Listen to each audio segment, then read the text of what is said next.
Di desa Sokodadi, malam tidak lagi sekadar waktu untuk beristirahat. Ketika Pak Kades Gatot jatuh sakit secara misterius, tubuhnya membiru, kukunya menghitam, dan rambut keluar dari mulutnya setiap tengah malam, warga mulai percaya ada kutukan yang sedang menagih. Semua dukun angkat tangan, dan ketakutan merayap dari rumah ke rumah. Harapan justru muncul dari sosok yang tak pernah diperhitungkan. Anggoro, tukang kebun pendiam yang menyimpan rahasia kelam dan warisan ilmu terlarang. Bagaimana kisahnya? Tonton dan simak cerita menarik dalam video berikut ini. Desa Sokodadi selalu percaya bahwa malam adalah waktu untuk beristirahat, bukan untuk bertanya. Setelah Isya, lampu-lampu rumah padam satu persatu, suara jangkrik mengambil alih, dan hanya sesekali terdengar motor melintas di jalan tanah menuju sawah. Tidak ada yang aneh di desa itu, sampai malam ketika tubuh Pak Kades Gatot mulai membiru. Pak Gatot bukan orang sembarangan. Ia kepala desa yang dipilih bukan karena uang atau janji, melainkan karena keberaniannya menolak sogokan dan ketegasannya menertibkan tanah bengkok. Tubuhnya besar, suaranya berat, dan tatapannya selalu membuat orang segan. Namun malam itu, di rumahnya yang paling terang di Sokodadi, ia terbaring tak berdaya, napasnya tersengal seperti orang tenggelam. Istrinya, Burini, pertama kali menyadari ada yang tidak beres saat hendak membangunkan suaminya untuk sholat tahajud. Kulit Pak Gatot terasa dingin, terlalu dingin untuk tubuh orang hidup. Saat lampu kamar dinyalakan, Burini menjerit. Wajah suaminya membiru, seperti lebam menyeluruh, dari leher hingga ke pelipis. Bibirnya menghitam, dan dari sela-selanya keluar sesuatu yang membuat jantung Burini hampir copot. Sehelai rambut panjang, basah oleh ludah dan darah. Bukan rambut Pak Gatot. Rambut itu terlalu halus, terlalu panjang, dan berbau tanah basah. Sejak malam itu, sakit Pak Kades datang setiap tengah malam, tepat ketika jam dinding menunjuk pukul 2. Siang hari ia masih bisa duduk, meski tubuhnya lemas dan matanya cekung. Tapi ketika malam tiba, seolah ada tangan tak terlihat yang menarik nyawanya perlahan keluar dari tubuh. Kulitnya membiru, kukunya menghitam, dan napasnya berbunyi seperti orang mengunyah pasir. Dokter puskesmas datang, memeriksa, lalu menggeleng pelan. Tidak ada tanda stroke. Tidak ada infeksi. Tekanan darah normal. Namun setiap malam, Pak Gatot semakin dekat pada kematian. Desas-desus pun mulai beredar. Ini bukan sakit biasa, bisik Mbok Warti di warung kopi. Pasti ada yang ngirim, sahut yang lain. Suaranya diturunkan meski tak ada orang asing. Nama Pak Gatot terlalu besar untuk tidak punya musuh. Ia pernah menggagalkan pengalihan tanah kas desa, memecat perangkat lama, dan menolak proposal yang mencurigakan. Terlalu banyak orang sakit hati. Terlalu banyak yang menginginkan kursinya. Malam ketiga, saat Pak Gatot mengigau, seorang tetangga yang ikut berjaga melihat sesuatu yang lebih mengerikan. Rambut-rambut itu kembali keluar dari mulut Pak Gatot. Bukan satu dua helai, melainkan segumpal kecil, bergerak pelan seolah hidup. Ketika ditarik, rambut itu terasa hangat, seperti masih terhubung dengan sesuatu di dalam. Dan bau itu, bau tanah kuburan. Adzan subuh berkumandang dengan nada yang aneh pagi itu. Muazin Masjid Al-Ikhlas bersumpah, suaranya bergetar sendiri, seperti tertahan sesuatu di tenggorokan. Beberapa warga yang melintas melihat bayangan hitam bertengger di atap rumah Pak Kades. Diam, tak bergerak, sebelum menghilang saat adzan mencapai hayya 'alas sholah. Ketakutan mulai menular. Pagar-pagar bambu dipasang lebih rapat. Anak-anak dilarang keluar malam. Ibu-ibu menabur garam di ambang pintu, meski tak semua tahu alasannya. Dukun-dukun mulai dipanggil, satu persatu, namun cerita itu akan datang kemudian.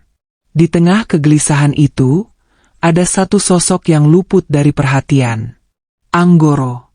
Tukang kebun balai desa itu tetap datang seperti biasa. Setiap pagi, sebelum matahari naik, ia menyapu halaman balai desa dengan gerakan pelan dan teratur. Kulitnya legam, wajahnya datar, dan matanya jarang menatap orang. Ia jarang berbicara, kecuali jika ditanya, dan jawabannya selalu singkat. Pagi setelah malam ketiga sakit Pak Kades, Anggoro berdiri lama di depan balai desa, menatap arah rumah Pak Gatot. Tangannya berhenti menyapu. Wajahnya menegang, seolah mencium sesuatu yang tak bisa dilihat orang lain. Bau rambut terbakar. Gumamnya pelan, hampir tak terdengar. Tak ada yang mendengar. Tak ada yang peduli. Siang itu, Pak Gatot dibawa ke ruang tamu, karena udara kamar terasa terlalu dingin meski matahari terik. Saat dipindahkan, sebuah benda jatuh dari balik kasurnya, sebatang jarum karat yang ujungnya dililit rambut hitam. Jeritan kembali pecah. Sore menjelang malam, langit Sokodadi berwarna kelabu aneh, seolah matahari enggan tenggelam sepenuhnya. Burung-burung kembali ke sarang lebih cepat. Angin berhembus membawa dingin yang tak wajar.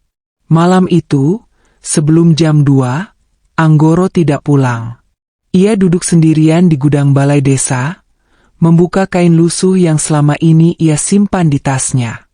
Di dalamnya ada buku tua, sampulnya retak, dan halaman-halamannya bertuliskan tinta merah kecoklatan. Ketika jam dinding berdentang 2 kali di kejauhan, Anggoro menutup matanya. Sudah dimulai, bisiknya. Di rumah Pak Kades, tubuh Gatot kembali membiru. Dan desa Sokodadi, tanpa menyadarinya, baru saja melangkah ke dalam teror yang tak akan selesai hanya dengan doa biasa.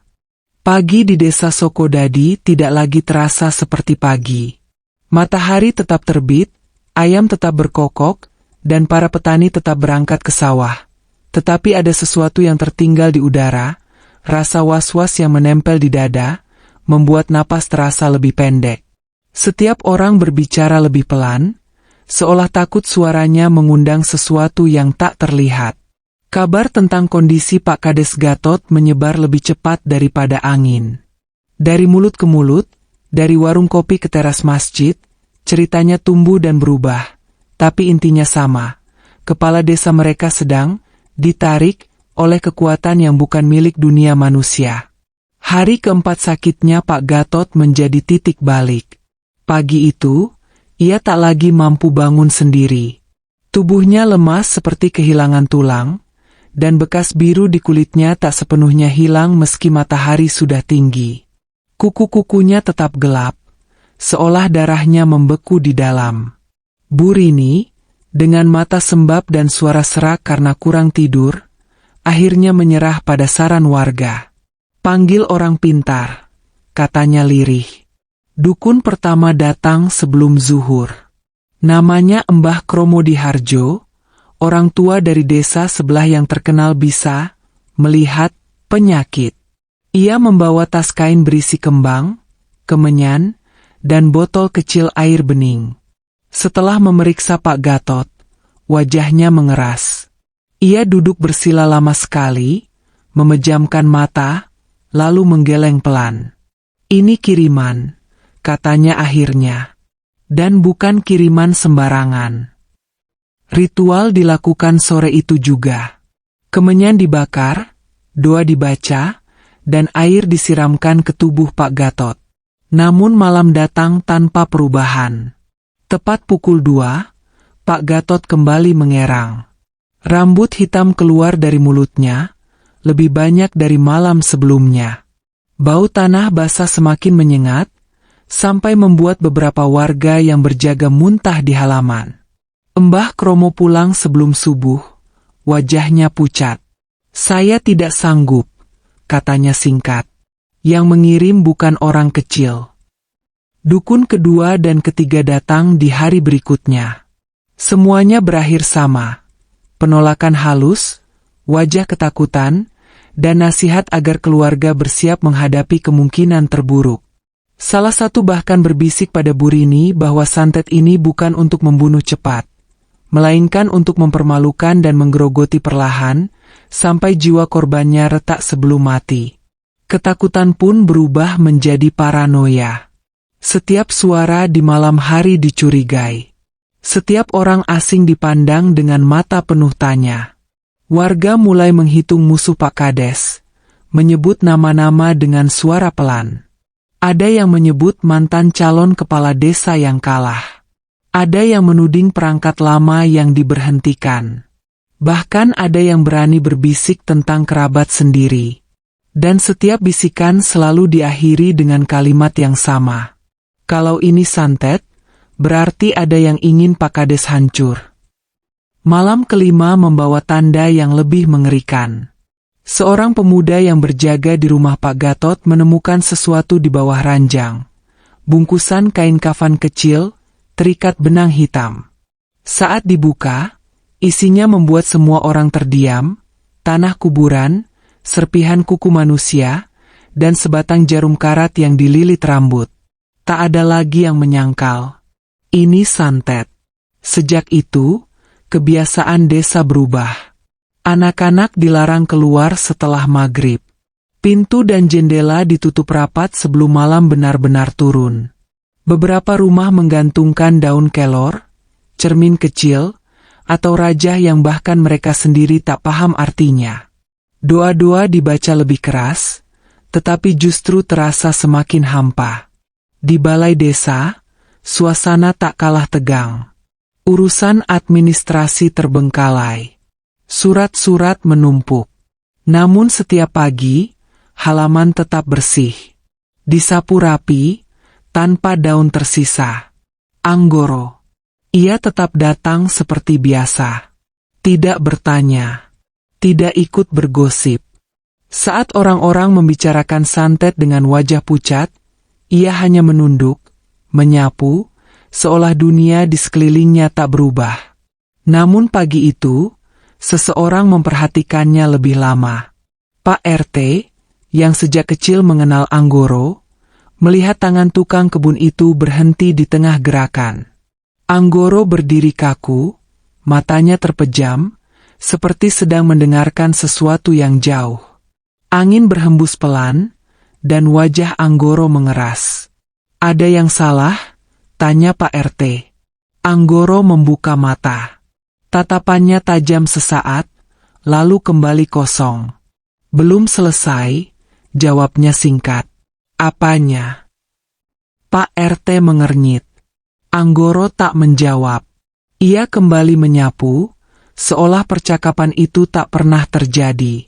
Malam itu, ketakutan mencapai puncaknya. Saat adzan Isya berkumandang, suara muazin kembali bergetar. Beberapa jamaah bersumpah mendengar gema adzan seperti ditarik mundur, seakan udara menolak membiarkannya naik ke langit. Di rumah Pak Gatot, kondisi semakin memburuk. Ia mengigau menyebut nama seseorang berulang-ulang, nama yang tak dikenali siapapun. Tangannya mencakar udara, kukunya meninggalkan bekas hitam di sprei. Saat rambut kembali keluar dari mulutnya, kali ini disertai darah, Burini menangis tanpa suara. Di luar rumah, di bawah lampu temaram balai desa, Anggoro duduk sendirian. Di pangkuannya, sebuah kain lusuh terbuka sedikit. Dari celahnya, tampak sudut buku tua dengan halaman bernoda merah kecoklatan. Anggoro menghela napas panjang. Kalau sudah sejauh ini, gumamnya pelan, berarti yang mengirim siap menagih. Ia menutup kain itu kembali, berdiri, dan memandang ke arah rumah Pak Kades yang lampunya tak pernah padam. Desa Sokodadi belum tahu siapa musuh mereka. Namun satu hal mulai jelas, ketakutan bukan lagi milik satu rumah. Ia telah menular, merayap dari satu hati ke hati lain, dan tak akan berhenti sampai seseorang berani menghadapi sumbernya. Tidak ada yang benar-benar mengenal Anggoro, meskipun ia sudah hampir 5 tahun menjadi bagian dari desa Sokodadi. Ia ada, tetapi seperti bayangan, terlihat, namun tak pernah disentuh percakapan. Orang tahu namanya, tahu pekerjaannya sebagai tukang kebun balai desa, tahu ia tinggal di rumah kecil di pinggir kebun bambu. Selebihnya, kosong. Namun ketika kondisi Pak Kades Gatot memasuki hari ke-7 dan tubuhnya nyaris tak lagi merespons dunia, ingatan lama tentang Anggoro mulai diungkit kembali. Dulu dia pernah menghilangkan. Pertanyaan itu muncul di warung kopi, diucapkan pelan namun cukup untuk membuat beberapa kepala menoleh. Embok Warti meletakkan gelasnya perlahan. 3 tahun, katanya. 3 tahun penuh. Pergi begitu saja. Tak ada yang tahu kemana Anggoro pergi waktu itu. Suatu pagi ia tidak datang menyapu balai desa. Rumahnya kosong. Pakaiannya tertinggal. Tidak ada pesan. Warga sempat melapor ke kelurahan, tapi tak ada jejak. Beberapa mengira ia merantau. Yang lain berbisik ia ikut perguruan ilmu hitam. Ada pula yang mengatakan ia sudah mati di hutan. Lalu, 3 tahun kemudian, Anggoro kembali. Ia muncul begitu saja di tepi desa saat subuh, kurus, kulitnya lebih legam, dengan bekas luka panjang melintang di punggungnya. Tak ada penjelasan. Tak ada cerita. Ia hanya kembali bekerja seolah tak pernah pergi. Sejak itu, ia semakin pendiam. Kini, ketika Pak Kades sekarat, cerita itu terasa berbeda. Seolah potongan masa lalu yang selama ini dibiarkan terkubur, mendadak ingin bangkit. Hari itu, kondisi Pak Gatot memburuk drastis. Rambut hitam tak lagi hanya keluar dari mulutnya di malam hari, tetapi juga tertinggal di bantal saat pagi. Nafasnya dangkal, matanya cekung, dan bibirnya pecah-pecah seperti tanah kering. Dokter puskesmas datang lagi, kali ini dengan wajah muram. Kami tidak bisa berbuat banyak, katanya kepada Bu Rini. Kalau sampai malam ini tidak ada perubahan, mohon bersiap. Kata-kata itu seperti palu yang menghantam rumah Pak Kades. Bu Rini terduduk lemas. Tangisnya tak lagi bersuara. Menjelang sore, warga berkumpul di teras rumah. Tidak untuk ritual. Tidak untuk doa bersama. Mereka hanya duduk, menunggu, dengan wajah penuh rasa bersalah, seolah kematian Pak Gatot adalah kegagalan mereka semua. Di antara kerumunan itu, Anggoro berdiri agak jauh. Ia tidak duduk, tidak ikut berbicara. Matanya menatap pintu kamar Pak Kades yang tertutup rapat. Rahangnya mengeras, dan tangannya mengepal pelan. Ia bisa mencium baunya sekarang. Bukan bau tanah biasa. Ini bau rambut yang dipotong dari jenazah, dicampur darah dan doa terbalik. Bau ilmu lama. Anggoro menunduk. Ingatannya terlempar jauh ke masa 3 tahun lalu. Ke malam ketika ia pertama kali melihat kitab bertinta merah itu, ke suara berat yang membacakan ayat-ayat pemutus, dan ke wajah seorang lelaki tua yang dipenuhi luka bakar di lengan dan dada. Kiai Kartono.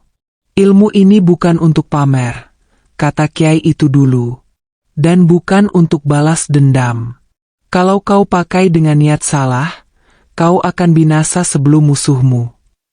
Anggoro menelan ludah. Ia tidak ingin kembali ke dunia itu. Tidak ingin membuka pintu yang sudah ia tutup rapat. Tetapi suara napas Pak Gatot yang kian melemah terdengar jelas dari balik dinding. Matahari tenggelam dengan warna merah kelam. Malam datang lebih cepat dari biasanya. Tepat setelah Isya, Pak Gatot mulai mengigau hebat. Tubuhnya menggeliat, kukunya mencakar kasur, dan dari mulutnya keluar rambut yang bercampur darah segar. Bu Rini berteriak memanggil tolong. Beberapa warga masuk, namun tak ada yang tahu harus berbuat apa. Di tengah kekacauan itu, sebuah suara rendah terdengar dari ambang pintu. Boleh saya lihat? Semua menoleh. Anggoro berdiri di sana. Pakaiannya sederhana, wajahnya tenang, terlalu tenang untuk situasi seperti itu. Beberapa warga saling pandang, ragu. "Kamu?" salah satu bertanya, nyaris mengejek. "Mau apa, Nggo?" Anggoro melangkah masuk tanpa menjawab. Ia berdiri di samping ranjang, menatap Pak Gatot lama sekali. Lalu, perlahan, ia mengangkat tangan dan meraba udara di atas dada sang kepala desa, tanpa menyentuh. Beberapa detik berlalu. "Ini kiriman tingkat tinggi," katanya akhirnya. "Dan belum selesai." Bu Rini menatapnya dengan mata merah. "Kalau memang kiriman," suaranya gemetar, "apa masih ada harapan?" Anggoro terdiam. Ia tahu jawabannya tidak sederhana. "Ada," katanya pelan. "Tapi tidak murah." "Berapapun," sahut Bu Rini cepat. "Kami siap." Anggoro menggeleng. "Bukan uang." Keheningan jatuh. Anggoro menarik napas panjang, lalu berkata dengan suara yang untuk pertama kalinya terdengar berat oleh masa lalu. "Saya murid Kiai Kartono." Nama itu membuat beberapa warga terperanjat. Yang lebih tua saling pandang, wajah mereka berubah pucat. Kiai Kartono bukan sekadar kiai. Ia legenda, dan sekaligus kisah yang selalu diakhiri dengan doa agar tak terulang. "Saya yang mewarisi sebagian ilmunya," lanjut Anggoro. "Dan yang mengirim ini, tahu itu." Ia menatap wajah Pak Gatot yang membiru. "Kalau kalian izinkan saya mencoba," katanya, "saya tidak janji semua selamat. Tapi kalau tidak, beliau tidak akan melewati malam ini." Tak ada yang langsung menjawab. Namun di mata Bu Rini, untuk pertama kalinya dalam 7 malam, muncul secercah harapan. Dan di kejauhan, angin malam membawa bisikan lama, seolah seseorang, entah di mana, baru saja menyadari bahwa tukang kebun yang ia remehkan akhirnya turun tangan. Nama Kiai Kartono jatuh ke ruang tamu rumah Pak Kades, seperti batu besar yang dilemparkan ke air tenang. Riaknya langsung terasa. Beberapa warga yang lebih tua menunduk, yang lain saling pandang dengan wajah pucat. Nama itu bukan sekadar nama. Ia adalah cerita lama yang selalu dibicarakan setengah berbisik, seolah takut didengar oleh sesuatu yang tak kasat mata. "Pebantai dukun," gumam seseorang lirih. Anggoro tidak membantah. Ia berdiri tegak di samping ranjang Pak Gatot, sementara Bu Rini masih memegangi tangan suaminya yang dingin. Rambut hitam masih menempel di sudut bibir Pak Gatot, seperti sisa makhluk yang enggan pergi. "Kiai Kartono bukan orang suci," kata Anggoro pelan, memecah keheningan. "Beliau juga bukan pembunuh sembarangan." Beberapa pasang mata menatapnya, ragu dan waspada. "Beliau menumpas dukun yang melanggar batas," lanjut Anggoro, "yang memakai tumbal manusia, yang mengikat jiwa orang hidup, yang menjual kutukan." Ingatan itu kembali mengalir dalam benak Anggoro. Malam-malam panjang di gubuk bambu di lereng bukit, bau darah dan kemenyan bercampur, suara ayat dibaca dengan nada yang tidak pernah ia dengar di masjid manapun. Kiai Kartono mengajarinya bukan dengan kata-kata manis, melainkan dengan peringatan. "Ilmu ini hanya untuk memutus," kata sang kiai suatu malam. "Bukan untuk menyerang lebih dulu." Anggoro menelan ludah, lalu melanjutkan ceritanya kepada warga. Tapi tidak semua murid beliau patuh. Nama itu ia sebutkan dengan hati-hati, seolah takut membangunkannya. "Ki Marjo." Bu Rini mengernyit. Nama itu asing bagi sebagian besar warga, namun bagi beberapa orang tua, nama itu seperti luka lama yang kembali terasa nyeri. "Dulu," kata Anggoro, "Ki Marjo adalah murid kesayangan. Ilmunya cepat naik. Tapi ia tidak sabar. Ia ingin kekuatan, bukan pemahaman." Ki Marjo, menurut cerita Anggoro, mulai menyimpang ketika ia menggunakan ilmu pemanggil untuk kepentingan pribadi. Awalnya kecil, menakut-nakuti lawan, menjatuhkan sakit ringan. Namun perlahan, ia mulai menuntut tumbal. Darah, nyawa. Kiai Kartono mengusirnya, ujar Anggoro. Dan itu menjadi awal dendam. Tragedi itu terjadi bertahun-tahun lalu, di sebuah padepokan hitam yang tersembunyi di hutan. Kiai Kartono memimpin penumpasan terakhir. Banyak yang mati, banyak yang hilang. Setelah malam itu, Kiai Kartono menghilang. Bersama ajarannya. Kecuali satu bagian. Anggoro membuka tas kainnya perlahan. Semua mata tertuju padanya. Dari dalam tas, ia mengeluarkan sebuah buku tua. Sampulnya retak, warnanya coklat kehitaman, dan sudut-sudutnya seperti pernah terbakar. Saat dibuka sedikit, halaman-halamannya menampakkan noda merah kecoklatan, tinta yang bukan sekadar tinta. Itu kitabnya, bisik seorang warga tua, hampir tak terdengar. Anggoro mengangguk. Kitab pemutus, katanya. Tapi setiap pemutusan selalu meninggalkan bekas. Ia menatap wajah Pak Gatot. Yang dikirim ke beliau ini bukan santet untuk membunuh cepat. Ini santet pengikat. Jiwa Pak Kades sedang ditarik sedikit demi sedikit, dijadikan jembatan. Untuk apa? Tanya Bu Rini dengan suara gemetar. Untuk menagih, jawab Anggoro jujur. Ki Marjo merasa masih ada hutang darah dari masa lalu. Suasana menjadi semakin berat. Anggoro menutup kitab itu kembali. Santet ini akan mencapai puncaknya saat malam bulan mati, katanya. Dan itu, 2 malam lagi. Bu Rini terisak. Beberapa warga mulai membaca doa pelan, namun suara mereka terdengar goyah. Apa yang bisa dilakukan? Tanya seseorang. Anggoro menarik napas panjang. Ritual pemutus harus dilakukan, katanya. Di luar rumah. Di tempat terbuka. Dengan saksi langit dan bumi. Dan risikonya?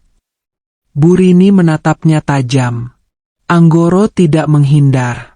Kalau gagal, katanya, Pak Kades tidak hanya mati. Jiwanya akan dibawa. Keheningan jatuh seperti kain kafan. Anggoro menatap satu persatu wajah di hadapannya. Dan kalau berhasil, lanjutnya, kutukan akan berbalik. Ki Marjo tidak akan diam. Ia akan datang. Ke desa ini, seseorang bertanya dengan suara bergetar. Ke saya, jawab Anggoro. Malam semakin larut. Di luar, angin berdesir membawa bau yang tak enak. Anggoro berdiri, memasukkan kembali kitab ke dalam tasnya. Saya butuh waktu, katanya, dan saya butuh izin. Bu Rini berdiri dengan tubuh gemetar. Ia menunduk dalam-dalam pada Anggoro. Tolong selamatkan suami saya, katanya, apapun risikonya. Anggoro memejamkan mata sejenak. Dalam benaknya, wajah Kiai Kartono muncul, lelah, penuh luka, namun teguh. Baik, katanya akhirnya. Tapi setelah ini, tidak ada yang bisa berpura-pura tidak tahu. Saat Anggoro melangkah keluar rumah, awan menutup bulan sepenuhnya. Jauh di luar desa Sokodadi, di tempat yang hanya dikenal oleh mereka yang berjalan di jalur gelap, seseorang merasakan tarikan halus, seperti benang lama yang disentuh kembali. Ki Marjo tersenyum. Karena ia tahu, murid terakhir gurunya akhirnya membuka kitab yang seharusnya tetap terkubur. Malam turun di desa Sokodadi dengan cara yang tidak biasa. Langit tidak sepenuhnya gelap, namun juga tidak memberi cahaya. Awan menggantung rendah, menekan udara hingga terasa berat di dada. Bulan tak terlihat, seolah sengaja disembunyikan. Anggoro tahu itu pertanda buruk. Malam seperti ini adalah kesukaan mereka yang bermain di antara dunia. Ritual tidak dilakukan di rumah Pak Kades. Anggoro menolak. Yang mengikat ini bukan sekadar badan, katanya. Kalau dilakukan di rumah, jiwa Pak Kades akan semakin tertarik. Maka dipilihlah pematang sawah di sebelah timur desa, tempat air mengalir, tanah terbuka, dan tak ada bangunan yang bisa menjadi sangkar roh. Obor dipasang berjajar, membentuk lingkaran kasar.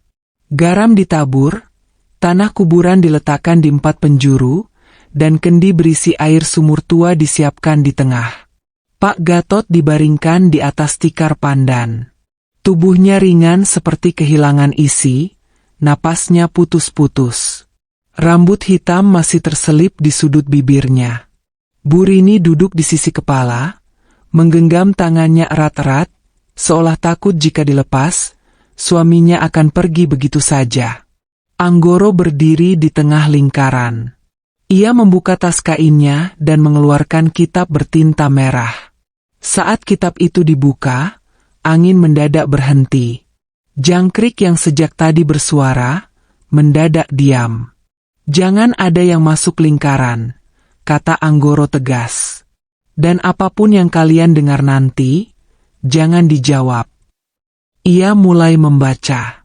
Bukan doa yang dikenal warga. Ayat-ayat itu seperti dipelintir dari bahasa yang akrab, namun dibaca dengan irama yang berat, menekan, seolah memanggil sesuatu dari dalam tanah. Api obor bergetar, nyalanya memanjang lalu mengecil kembali. Pada bacaan ketiga, Pak Gatot menjerit. Tubuhnya melengkung, punggungnya terangkat, dan dari mulutnya keluar gumpalan rambut hitam lebih banyak dari sebelumnya. Rambut itu bergerak, melilit udara, seolah enggan jatuh ke tanah. Bau anyir dan tanah basah menyebar kuat. Bu Rini menjerit tertahan, namun tetap menggenggam tangan suaminya.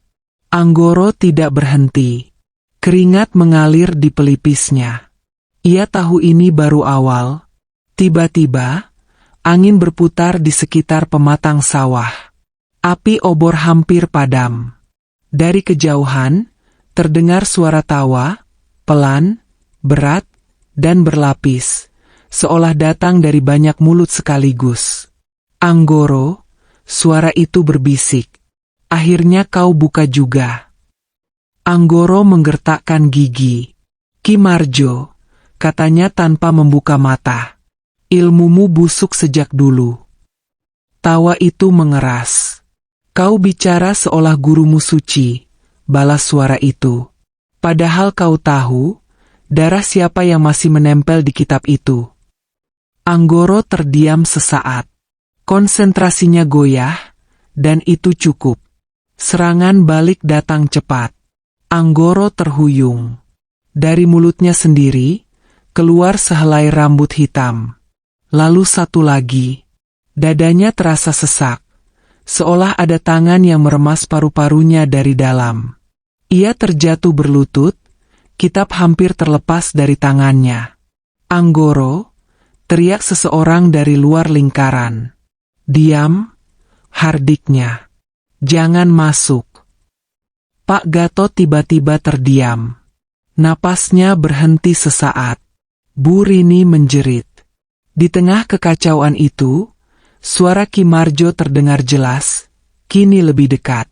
"Tumbalnya belum lunas," katanya. "Kau tahu itu." Anggoro mengangkat wajahnya. Matanya merah, bukan karena marah, melainkan karena ia tahu apa yang dimaksud. "Kiai Kartono pernah menjanjikan 1 jiwa," lanjut suara itu, "sebagai penutup malam berdarah itu. Tapi ia kabur. Dan sekarang, aku menagih." Anggoro menatap Pak Gatot. Ia tahu Ki Marjo tidak memilih korban secara acak. Pak Gatot adalah simbol, pemimpin, orang yang dihormati. Jiwa seperti itu bernilai tinggi dalam ilmu pengikat. "Kau mau apa?" tanya Anggoro, napasnya terengah. "Serahkan dia," jawab Ki Marjo ringan.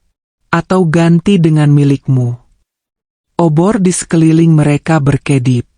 Bayangan-bayangan hitam muncul di pematang sawah, berdiri diam, menonton. Burini menangis tanpa suara. Warga gemetar, tapi tak ada yang berani mendekat. Anggoro tertawa kecil, tawa pahit. Dari dulu, katanya pelan, kau selalu ingin jalan pintas. Ia menggenggam kitab erat-erat, lalu membacakan ayat terakhir. Ayat yang tidak pernah ia gunakan sejak Kiai Kartono mengajarkannya. Tanah bergetar. Air sawah bergelombang. Rambut-rambut hitam di sekitar Pak Gatot terbakar sendiri, menyisakan bau sangit. Anggoro menjerit, bukan karena sakit fisik, melainkan karena tarikan keras di dalam dadanya. Ia merasakan sebagian jiwanya seperti dicakar keluar, ditimbang, lalu dilepaskan kembali. Ki Marjo mengaum marah. Ini belum selesai. Suaranya menggema, lalu menghilang bersama angin yang tiba-tiba berhenti. Obor padam satu persatu. Keheningan jatuh. Pak Gatot menarik napas panjang. Pertama kalinya tanpa suara serak. Warna biru di kulitnya memudar sedikit, meski belum sepenuhnya hilang. Anggoro terjatuh telentang di tanah. Napasnya tersengal, matanya menatap langit yang kini benar-benar gelap. Burini menangis lega, namun Anggoro tahu satu hal pasti. Ritual ini hanya menunda. Tumbal belum lunas.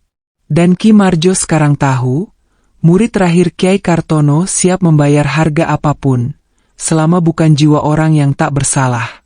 Pagi datang dengan cara yang aneh setelah ritual di pematang sawah. Matahari terbit seperti biasa, tetapi cahayanya pucat, seolah melewati lapisan kabut yang tak terlihat.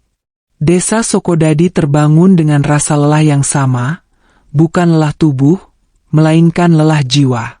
Orang-orang bicara pelan, langkah kaki terasa berat, dan tak ada satupun ayam yang berkokok keras. Pak Gatot masih hidup. Itu kabar baiknya. Namun hidupnya seperti lilin yang ditiup setengah. Ia bernapas, tapi tidak sadar. Warna biru di kulitnya memang memudar, namun di dadanya masih tampak garis-garis hitam samar, seperti bekas jerat yang belum sepenuhnya dilepas. Anggoro terbaring di rumah kecilnya di pinggir kebun bambu. Tubuhnya panas dingin, dadanya terasa kosong, dan setiap kali ia menutup mata, suara Ki Marjo terdengar jelas, terlalu jelas. Tumbal itu milik kami. Anggoro tahu, ritual tadi malam hanyalah pembuka. Ki Marjo bukan dukun yang akan puas dengan setengah kemenangan. Serangan berikutnya akan datang, dan kali ini bukan lewat perantara. Menjelang sore, tanda-tanda itu muncul. Langit mendadak menggelap. Angin berputar tanpa arah. Di masjid, adzan asar terdengar sumbang, seolah ditarik dari dasar sumur. Anggoro duduk perlahan, memaksakan tubuhnya bangun. Tangannya gemetar saat meraih tas kain dan kitab bertinta merah. Kalau dia datang, gumamnya, berarti ini akhirnya. Ia berjalan menuju tempat yang ia tahu, tanah lapang bekas padepokan lama, di pinggir hutan yang sudah jarang didatangi orang. Kiai Kartono pernah membawanya ke sana sekali, bertahun-tahun lalu. Kalau suatu hari muridku berkhianat, kata sang kiai waktu itu, disinilah semua harus diselesaikan. Anggoro sampai menjelang maghrib. Udara di sana dingin, tanahnya lembab, dan pohon-pohon berdiri seperti saksi bisu. Di tengah lapangan, sudah ada seseorang. Ki Marjo. Tubuhnya tinggi, dibalut kain hitam kusam. Wajahnya tua, namun matanya tajam dan hidup. Terlalu hidup untuk seseorang yang seharusnya sudah lama mati menurut rumor. Senyumnya tipis, penuh ejekan. Kau datang juga, katanya. Seperti dugaanku. Aku tidak datang untuk bernegosiasi, jawab Anggoro. Ki Marjo tertawa pelan. Kau selalu sama, katanya. Sok suci, seperti gurumu. Nama Kiai Kartono melayang di antara mereka, berat dan pahit. Dia bukan orang suci, balas Anggoro. Dan kau tahu itu. Tawa Ki Marjo berhenti. Justru karena itu, katanya dingin, aku berhak menagih. Angin berhenti. Dunia seperti menahan napas. Duel itu tidak dimulai dengan teriakan atau gerakan kasar. Ia dimulai dengan doa, dua doa yang berlawanan. Anggoro membuka kitabnya, membacakan ayat pemutus. Ki Marjo merespons dengan mantra pengikat. Suaranya rendah dan berlapis. Tanah di antara mereka retak. Bayangan hitam merayap keluar, berputar, saling menerkam. Anggoro merasakan tekanan di dadanya. Setiap ayat yang ia baca terasa seperti mencabut serpihan jiwanya sendiri. Inilah harga ilmu itu, bukan darah musuh, melainkan luka batin pemiliknya. Kenapa kau masih melindungi dia? Ejek Ki Marjo. Kiai Kartono membiarkan satu padepokan terbakar. Anak-anak ikut mati. Dan kau menyebutnya keadilan. Anggoro tersentak. Itu bagian yang selalu dihindarinya. Kau tahu kenapa gurumu kabur? Lanjut Ki Marjo, suaranya menusuk. Karena ia tahu, ia salah. Ayat di lidah Anggoro hampir terhenti. Kenangan muncul. Malam ketika Kiai Kartono menangis diam-diam, punggungnya penuh luka bakar, dan suaranya bergetar saat berkata, tidak semua yang mati malam itu bersalah. Anggoro berteriak, bukan pada Ki Marjo, melainkan pada masa lalu. Aku tidak menutupinya, serunya, tapi aku tidak akan membiarkanmu mengulangnya. Ki Marjo mengangkat tangan. Bayangan hitam menerjang. Anggoro terpental, tubuhnya membentur tanah keras. Darah mengalir dari sudut bibirnya. Kitab terlempar beberapa langkah darinya. Ki Marjo mendekat. Serahkan dirimu, katanya pelan. Atau kepala desa itu mati malam ini. Anggoro merangkak, meraih kitab dengan sisa tenaga. Ia tahu, masih ada satu jalan terakhir yang Kiai Kartono larang keras. Ilmu pemutus mutlak, bisik Anggoro. Sekali pakai, semua ikatan terputus. Termasuk milik sendiri. Ia berdiri dengan susah payah. Aku pilih jalan ini, katanya. Ki Marjo terbelalak. Kau bodoh. Anggoro membaca ayat terakhir, bukan dengan suara keras, melainkan dengan niat penuh. Tanah berguncang. Bayangan hitam menjerit. Angin berputar liar. Ki Marjo berteriak marah, lalu suaranya berubah menjadi jeritan sakit. Tubuhnya ditarik mundur oleh sesuatu yang tak terlihat, seperti benang-benang lama yang akhirnya ditarik paksa. Kita belum selesai, teriaknya sebelum lenyap dalam pusaran gelap. Keheningan jatuh.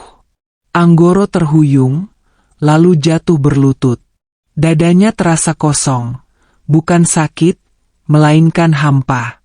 Ia tahu, sebagian dari dirinya telah terlepas.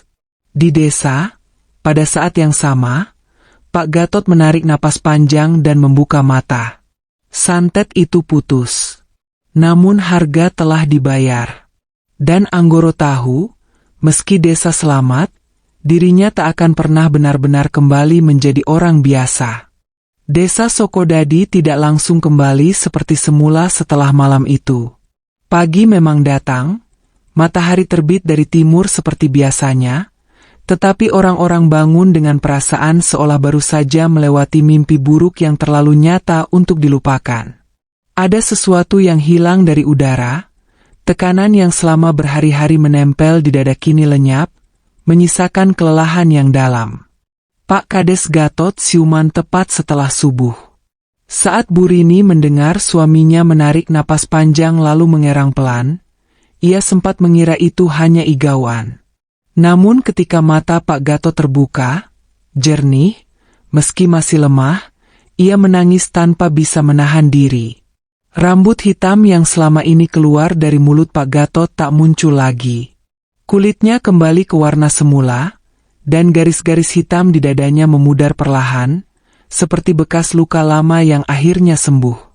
Dokter puskesmas datang siang itu dan terdiam lama setelah memeriksa. Tidak ada penjelasan medis. Ia hanya mengangguk, mencatat seperlunya, lalu berkata, "Yang penting sekarang beliau hidup." Kabar kesembuhan Pak Kades menyebar cepat. Warga datang silih berganti, membawa doa, buah tangan, dan rasa syukur yang nyaris berlebihan. Namun di antara keramaian itu, satu nama disebut pelan-pelan, tidak pernah keras. Anggoro. Tidak ada perayaan. Tidak ada ucapan terima kasih di depan umum. Seolah ada kesepakatan tak tertulis. Apa yang terjadi harus berhenti di situ. Terlalu banyak yang tak sanggup mereka pahami. Anggoro sendiri tidak kembali ke balai desa selama 3 hari. Ia terbaring di rumah kecilnya, tubuhnya lemah seperti habis sakit panjang. Dadanya terasa kosong, bukan nyeri, bukan sesak, melainkan seperti ada ruang yang tak bisa diisi lagi. Kitab bertinta merah tergeletak di sampingnya, tertutup rapat. Ia tidak berniat membukanya lagi. Pada hari keempat, ia bangun sebelum subuh. Dengan langkah pelan, ia membawa kitab itu ke kebun bambu di belakang rumah. Tanah masih lembab oleh embun. Ia menggali lubang di bawah pohon tua yang akarnya menjalar ke segala arah. "Kita berhenti di sini," gumamnya pelan, entah kepada dirinya sendiri atau kepada sosok-sosok masa lalu yang masih mengintai ingatannya. Kitab itu ia bungkus kain, lalu dikubur dalam-dalam. Tanah diratakan. Tidak ada doa panjang. Hanya satu tarikan napas, lalu ia berdiri. Pagi itu, Anggoro kembali menyapu halaman balai desa. Gerakannya sama seperti dulu, pelan, teratur, nyaris tanpa suara.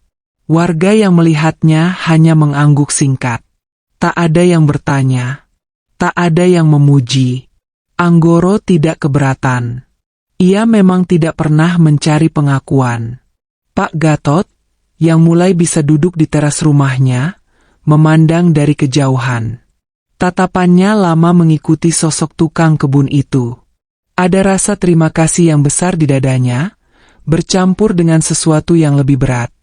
Kesadaran bahwa hidupnya diselamatkan oleh rahasia yang seharusnya tak pernah ada. Sore itu, Pak Gatot memanggil Anggoro secara pribadi. Tidak ada saksi. Tidak ada pembicaraan panjang. "Saya berhutang nyawa," kata Pak Gatot pelan. Anggoro menggeleng. "Bukan hutang, Pak. Ini memang harus selesai." Pak Gatot menatapnya lekat-lekat. Kalau suatu hari desa ini bertanya, "Mereka tidak perlu tahu," potong Anggoro. "Yang penting mereka aman." Pak Gatot mengangguk. Ia mengerti. Malam-malam berikutnya di desa Sokodadi kembali sunyi. Tidak ada lagi bayangan di atap rumah. Tidak ada rambut keluar dari mulut orang sakit. Adzan kembali berkumandang jernih, tanpa getaran aneh. Anak-anak mulai berani bermain hingga maghrib. Namun bagi Anggoro, ketenangan itu tidak sepenuhnya utuh. Kadang-kadang, saat menyapu halaman balai desa di pagi buta, ia berhenti sejenak. Dari sapunya, jatuh sehelai rambut hitam, kering, rapuh, lalu hancur menjadi debu sebelum menyentuh tanah. Ia tahu, ilmu seperti itu tidak pernah benar-benar lenyap. Ia hanya tertidur. Ki Marjo memang terusir. Ikatannya terputus. Namun dendam lama jarang mati sepenuhnya. Dunia yang ia sentuh adalah dunia yang selalu menuntut keseimbangan. Dan keseimbangan selalu punya harga. Anggoro menerima itu. Ia memilih tetap menjadi tukang kebun. Tetap menyapu daun-daun kering. Tetap berjalan pulang menyusuri jalan tanah saat matahari tenggelam. Karena ia tahu, hidup sederhana adalah satu-satunya cara agar bayang-bayang itu tidak kembali menuntut. Desa Sokodadi selamat. Rahasia dikubur bersama kitab tua dan dosa lama. Dan di balik kesunyian pagi, seorang tukang kebun yang pernah diremehkan terus menjalani hidupnya. Menjaga jarak dari ilmu yang bisa menghancurkan dunia. Karena hanya ia yang benar-benar tahu betapa mengerikannya kekuatan yang pernah ia lepaskan. Terima kasih telah menyimak cerita ini sampai akhir. Jangan lupa subscribe, like dan komen channel ini. Semoga kalian menyukai cerita ini dan dapat mengambil hikmahnya. Wallahu alam bishawab. Sampai jumpa di episode berikutnya.